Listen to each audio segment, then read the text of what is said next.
What is up everyone, Boshi here, back at it in Raid Shadow Legends, and I have some updates for you guys, so let's jump into it.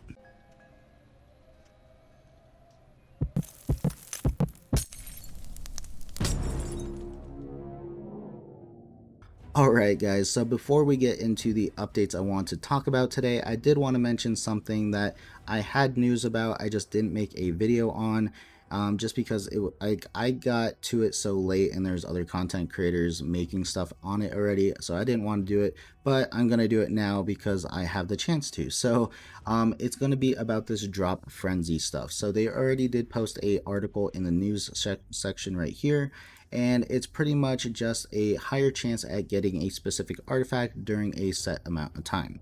So the experiment that they're trying right now is for the stun set in Fire Knight, and the double chance is going to be from Tuesday today through Friday for the Fire Knight. So you can see the article right here, but if you go onto the main page, you can see a drop frenzy is actually going currently, and then over on the dungeon tab you can see it's going to be a double times for stun set, and it's going to be lasting for another pretty much 3 days. And once you click on the dungeons, you can actually see it above the Fire Knight itself. So this is honestly a very cool feature that they'll be adding, and honestly I hope they do this a little bit more often. But yeah, for this one specifically for stun set, I think this is pretty awesome, just for progression, and then also for faction wars. Stun set can come in handy a lot. Like I said, through dungeon waves, if you're having an issue getting through the waves, if they're doing too much damage and stuff like that, stun sets can help there. But for faction wars, it could definitely help because you have stuff like the Valkyrie waves and stuff like that. So definitely, if you're in need of help in the faction wars or stuff like progressing through dungeons, definitely check out the stun set. Try to do some Fire Knight and get that double chance of stun. Now in general, I think it's going to be really cool if they start doing stuff like speed sets for dragon, or something like reflex set for ice golem, or even if they go a little bit further and they go faction specific for spider, that would be really cool as well. But yeah, I think it's a step in the right direction for specific farming.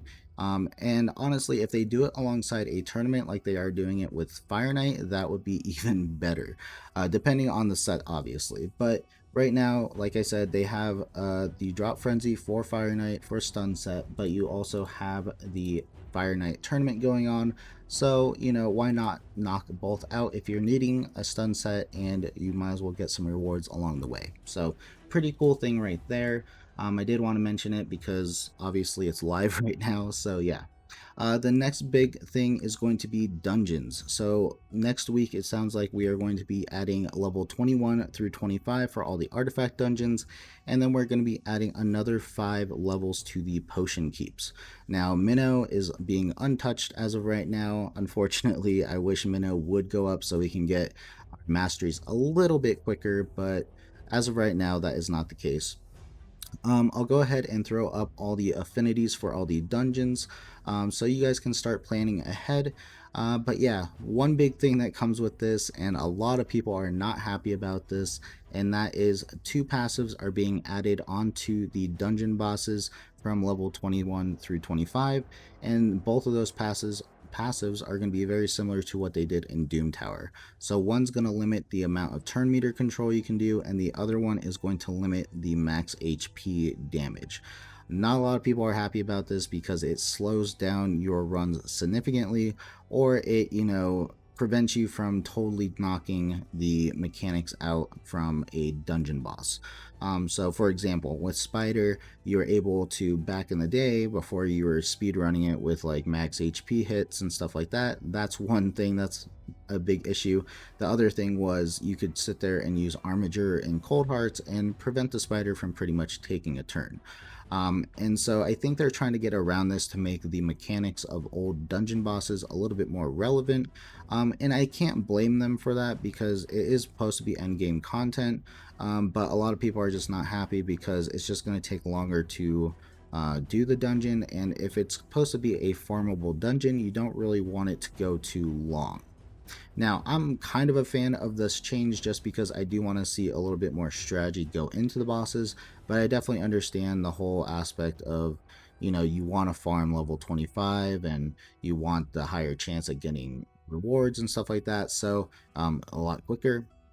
Now, the big thing with this is that we do not know what the rewards look like. And so, what might come to be is, level 20 is going to be more efficient where you can still speed farm.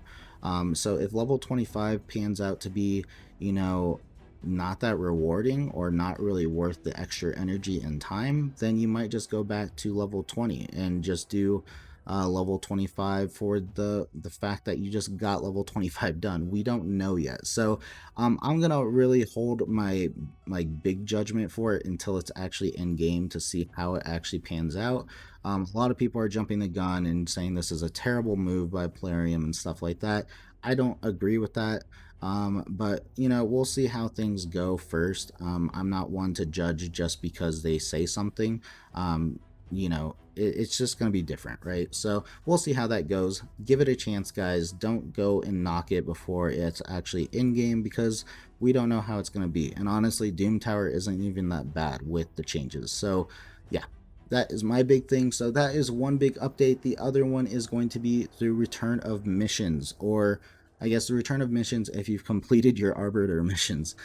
So currently, like right now, missions, I've had them all complete for the Arbiter, so I earned my Arbiter. They are going to be adding the new missions champion, which we don't know about yet, but they said that they'll be releasing a video going over the kit pretty soon, so that's going to be pretty cool. It's going to add 187 new missions, which I guess they said is going to be in 3 parts. So yeah, it's going to be pretty cool. I'm looking forward to working toward another champion. They also said this one is not going to be, you're not going to be able to get it through anything else other than the mission, so that's pretty cool as well. Very unique champion, something similar to Lydia. But yeah, overall, those are the 2 things I really wanted to talk about, but I did want to mention the drop frenzy stuff as well. But yeah, let me know what you guys think about this whole increased dungeon thing with the passives added onto it. Like I said, the feedback in the content creator chat at least has not been very great. A lot of people are not happy about it. But yeah, like I said, it might just be more efficient to farm level 20 for specific things. We'll see how that goes.